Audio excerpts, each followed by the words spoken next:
फेनी नदी पर भारत बांग्लादेश मैत्री पुल पर साब्रुम ब्रिज की सीमा का दौरा किया। भारत के नियुक्त बांग्लादेश के assistant high commissioner Arif Mohammad और एमडी रेजाउल हक चौधरी ने वे स्पष्ट रूप से नहीं कह सके कि दोनों देशों के लोग और परिवहन ब्रिज पर कब से शुरू होंगे। যত দ্রুততার সাথে সম্ভব সেটা হয়। তা আমরা ভারতের সাইডে তো সন্তোষজনক অগ্রগতি আছে আমি বলবো, এবং এটার জন্য আমি কৃতজ্ঞতা জানাই ভারত সরকারকে যে এত সুগঠিতভাবে শক্তিশালীভাবে ভূমিকা নেওয়ার জন্য। তো বাংলাদেশ অংশের কি অগ্রগতি সেটা আমরা দেখার জন্যই আজকে সেখানে যাচ্ছি। That I mean we used to come here. It's fantastic, fabulous. ব্যবসায়িক সম্ভাবনা সম্বন্ধে কি বলতে চাইবেন স্যার?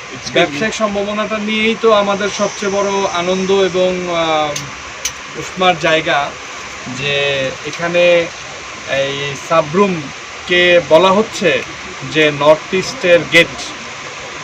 তো এই সাব্রুম থেকে যেটার কানেক্টিভিটি আমাদের চিটাগাং পোর্ট এর সঙ্গে যুক্ত হওয়া, এবং এই সাব্রুম থেকে পরবর্তীতে ত্রিপুরা সহ ভারতের নর্থ ইস্ট এবং ভবিষ্যতে ভারত পেরিয়ে আরও অ্যাক্ট ইস্ট পলিসি অনুযায়ী এটা মিয়ানমার, ব্যাংকক পর্যন্ত বা সাউথ ইস্ট এশিয়ান কান্ট্রিগুলোর সঙ্গেও যুক্ত হওয়া। তো এটা একটা মূলত তো এই বিষয়টা পুরোটাই সবচেয়ে বেশি হচ্ছে ইকোনমিক এবং ব্যবসায়িক। তো আমি নিঃসন্দেহে অত্যন্ত আনন্দিত এবং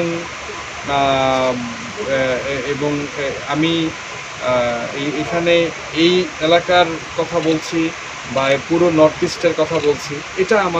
এটা এই উন্নয়নের জন্য এই সাব্রুম জায়গাটা বিশেষ ভূমিকা পালন করবে, এটা আমরা আশাবাদী।